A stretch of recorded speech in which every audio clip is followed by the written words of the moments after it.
Hello friends, नमस्कार। मैं हूं अविनाश कुमार। इस वीडियो के इस भाग में आप सभी का स्वागत है। यहाँ पर हो सकता है कि ये वीडियो आपके लिए इम्पोर्टेंट नहीं हो, पता नहीं, जानता नहीं हूँ कि इम्पोर्टेंट है या नहीं, बस मन किया कि आप सभी से बात करूँ। यहाँ पर ये एग्ज़ाम आपके लिए कितना इम्पोर्टेंट है हम लोग जानते हैं, आपके परिवार के लिए कितना इम्पोर्टेंट है हम लोग जानते हैं। तो प्लीज़ यहाँ पर कुछ गलती ना करें। एग्ज़ाम हॉल में हम लोग माइनर गलती कर लेते हैं। एग्ज़ाम हॉल में जाने से पहले तो गलती करते हैं। जैसे एग्ज़ाम हॉल में जाने से पहले कुछ गलतियाँ ये करते हैं कि 100% सिलेबस को कवर करने के चक्कर में हम लोग बहुत गलतियाँ कर लेते हैं। यहाँ पर आपको सिलेबस 60%, 70%, 80% तक ही कवर होते हैं। एक बहुत बेहतर आपने स्टडी किया, पर जब इससे ज़्यादा करने की कोशिश करते हैं, 80% से ज़्यादा करने की कोशिश करते हैं, जो आपने कवर किया उस चीज़ को भी भूलने लगते हैं। तो ये आपने गलती कर दिया, इस पर तो आप बात करनी नहीं चाहिए। फिर भी जो आप आने वाले एग्ज़ाम में गलती करने जा रहे हो, तो ऐसा ही कुछ गलती होने से हम लोग को बचना चाहिए, ठीक है। जैसे एग्ज़ाम हॉल में जाने से पहले, एग्ज़ाम सिटी पर जाने से पहले हम लोग ये गलती कर देते हैं।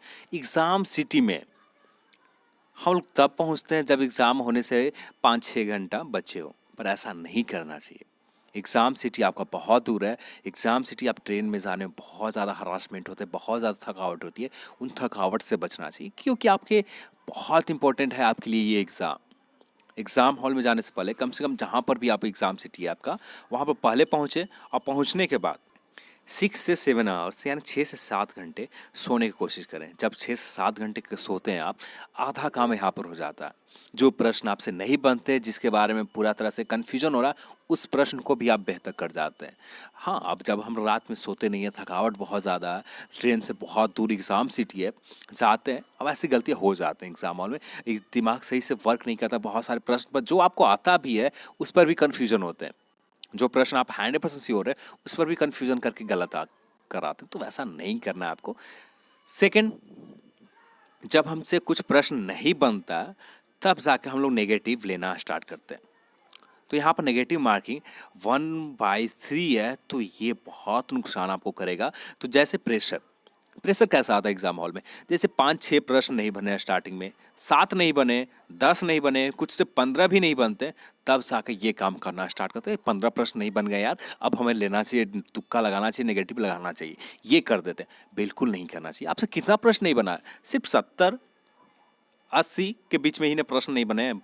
85 प्रश्न ही नहीं, सिर्फ नहीं अभी बचे हुए हैं। 85 प्रश्न, 70-80 प्रश्न बचे हुए हैं। सिर्फ आपसे कितना नहीं बना स्टार्टिंग में, 15 प्रश्न नहीं बने। मान लेते हैं 20 प्रश्न नहीं बने, कोई दिक्कत नहीं है, आपका पूरा का पूरा प्रश्न बचा हुआ है। अभी पूरे प्रश्न लिस्ट बचे हुए हैं, जिसमें आपको मजबूती है वो तो बनेंगे ही। मैथ यदि आपका मजबूत है तो वो तो किसी भी सिचुएशन में आपसे बनेंगे, कुछ भी नहीं छूटने वाला। रीजनिंग आपका आसान है, आसानी से बनेंगे। बस क्या होता है कि आपको जनरल अवेयरनेस के स्टार्टिंग में ही आपका आ गया जनरल अवेयरनेस से प्रश्न, जो आपसे नहीं बना, कोई दिक्कत नहीं है। 15 प्रश्न जो है कोई दिक्कत नहीं है, छोड़ दीजिए उसके बाद। अब जब एग्ज़ाम हॉल में जैसे ही जाए, तो एग्ज़ाम जैसे देने लगे, तो फर्स्ट काम ये करें जो सही सही प्रश्न बनता है। 40, 50, 60 जो भी बनता है, आपसे 40 बने, 50 बने, 60 बने, जितना भी बनता है फर्स्ट राउंड में उसी प्रश्न को बनाएं जो आपको सही बनता है, ठीक है। अब सेकंड, आप जिस पर कन्फ्यूजन हो रहा है, जिस पर हाँ आपको आता है पर कन्फ्यूजन हो रहा है, उस प्रश्न को आप देखें। उससे आपको 5-10 से ज़्यादा कोशिश ना करें, 10 से ज़्यादा, 5 से 10 के बीच में ही प्रश्न को वैसे रहने दें, और बाकी छोड़ दें। जितना बना 60% बने, 50% बने, काफ़ी है। इतना आपका रिजल्ट फाइनल सिलेक्शन के लिए काफ़ी है। एएलपी पोस्ट है तो फाइनल सिलेक्शन के लिए काफ़ी है। ज़्यादा टेंशन लेना नहीं है आपको कि हमको इतना करना, इतना करना, इतना करना, 80 करना, 90 करना। पीसीएम में आते हैं, physics, chemistry, math, SNT post है में आता है। मुझे 80 तो करना बहुत ज़रूरी है। जैसे लोग कहते हैं कि 80 से कम पर रिजल्ट नहीं होंगे, 90 करना मुझे ज़रूरी है। पिछली बार यहाँ पर इस बोर्ड में 90 गए थे। ये चीज़ माइंड सेट करना बहुत गलत होता है। ऐसा आपको नहीं करना। पीसीएम पोस्ट है यार, जितना आपके लिए पेपर टफ था उतना दूसरों के लिए भी पेपर टफ है, ये सोच कर चलना चाहिए। जितना आपने भी सिलेबस को अच्छे से कवर किया, सामने वाला भी व्यक्ति सिलेबस को आपके लिए आपसे अच्छा कवर किया, दोनों आपने सेम कवर किया। जो आपने पढ़ा सिलेबस में, वह उसी के लिए सिलेबस वो भी था। तो आपसे बेहतर जा सकते हैं तो उससे भी बेहतर जा सकता है, आपसे बेहतर नहीं जाते हैं तो उनसे भी बेहतर नहीं जाएगा। तो पीसीएम वाले भी ऐसा गलती ना करें कि मुझे 80 ही करना, क्योंकि 80 से कम में नहीं होगा। ऐसा गलती ना करें। अगर 50 ही बनता है, 60 ही बनता है, बस 50-60 बनाकर घर पर आ जाए। मान लेते हैं आप 80 तो कर लेते हो, ठीक है। आप देखते हो कि 60 वाले के भी सिलेक्शन होते हैं यहाँ पर, 50 वाले के भी सिलेक्शन हो गए पीसीएम वाले पोस्ट पे, तो बाद में पछताने के अलावा कुछ ऑप्शन बचता है आपके पास? हाँ, बन रहे हैं पर प्रश्न आपसे तो 80 बना ले, कोई दिक्कत नहीं है। नहीं बन रहा है तो 50-60 से ज़्यादा कोशिश ना करें कि 50-60 से ज़्यादा बनाए, ठीक है। माइंड सेट ऐसा ना फिक्स करें कि मुझे इतना करना है।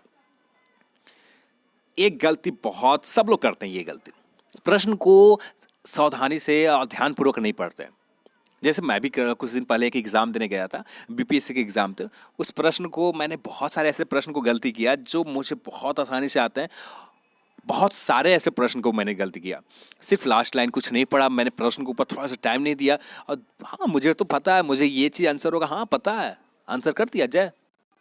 और लास्ट में जब मिलाने लगा, थोड़ा सा ध्यान से प्रश्न को बाद में देखा, उफ मैंने ये गलती कर दिया, ये मैंने प्रश्न को गलती। इस तरह की गलती नहीं करना एग्ज़ाम में। एग्जाम में सब लोग करते हैं, हम करते हैं, आप करते हैं, सब लोग करते हैं एग्जाम हॉल में। तो इस गलती से बचना, आपको प्रश्न को थोड़ा सा ध्यान से पढ़ना है। जैसे अभी कुछ दिन पहले रेलवे ग्रुप डी में कुछ लोगों का कहना है कि एग्जाम हॉल में, एग्जाम सेंटर में प्रश्न को बदल दिए गए, आंसर शीट को बदल दिए गए। कुछ लोगों का कहना है, शायद ऐसा मुमकिन नहीं है कि एग्ज़ाम सेंटर जो कंप्यूटर से एग्ज़ाम आपने जो लगाया वही रहते हैं। अब ऐसा किसी को आपसे दुश्मनी भी नहीं है कि आपके लिए बदल दिए जाए ऑप्शन को, ऐसा मुमकिन नहीं है, फिर भी लोग कह रहे हैं। तो ऐसा शायद हो सकता है कि उन्होंने एग्ज़ाम हॉल में बहुत खुशी, हाँ बाहुबली की तो डायरेक्टर राजा मौली है, बट राजा मौली के चक्कर में कुछ और पे टिक लग गया, बहुत ज़्यादा खुशी के होने के चक्कर में। या प्रश्न में वहाँ पूछ दिया बाहुबली के डायरेक्टर इनमें से कौन नहीं है, शायद ये भी हो सकता है। तो अब इस तरह की गलती मैंने तो अभी तक नहीं देखा ग्रुप डी का आंसर जो सीट है किस पर लोग बता रहे हैं, तो ठीक है। तो एग्ज़ाम हॉल में ऐसे गलती करने से बचना चाहिए, ठीक है।